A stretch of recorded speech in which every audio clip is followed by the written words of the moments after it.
Bien, alors ici on est sur le site de l'Écuroduc. Alors l'Écuroduc, en deux mots, qu'est-ce que c'est?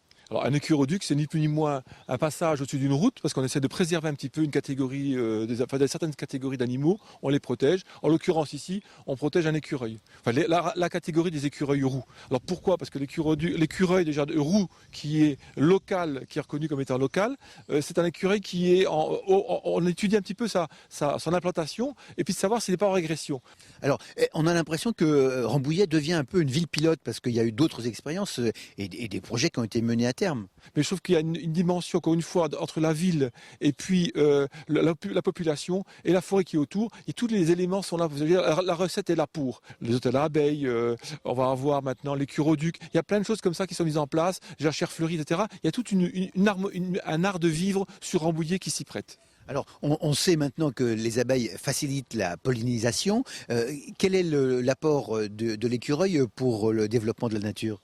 Alors, aussi bizarre ça puisse paraître, il y a deux espèces qui sont intéressantes pour nous, c'est le geai et l'écureuil, parce qu'en fait, ils n'arrêtent pas de picorer, de récupérer des graines, et ils ont cette faculté donc d'être permanente en activité et d'aller les cacher. Et sur l'ensemble de ce qu'ils récupèrent, qu'ils enfouissent, ils en perdent 80%, ils ne savent plus où ils les ont mis. Donc quelque part, ce sont des travailleurs bénévoles pour la forêt. Je crois aussi qu'il y a une espèce de radar pour les écureuils. Comment ça va marcher? Il faut savoir que tout ce qui a été conçu ici, c'était fait avec des associations, des gens qui ont une passion pour ça, avec le muséum. Et puis, donc c'est toute la récupération. Tout ça, il n'y a rien d'acheté. C'est vraiment, on essaie de rester toujours au proche de la nature.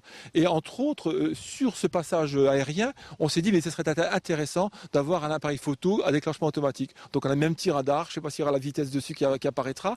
Mais l'intérêt, c'était de voir, effectivement, on se pose la question, est-ce qu'il va être utilisé et sous quelle forme et à quelle fréquence? Est-ce qu'on a une idée à peu près des quantités d'écureuils qui évoluent par ici? Alors, la quantité, la réponse non.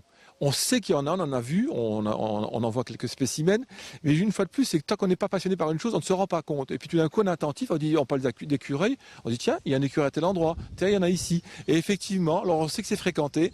La seule chose qu'il nous fallait impérativement, c'était un endroit qui était fréquenté, parce qu'une des causes aussi de mortalité de l'écureuil, c'est les accidents dus aux automobiles.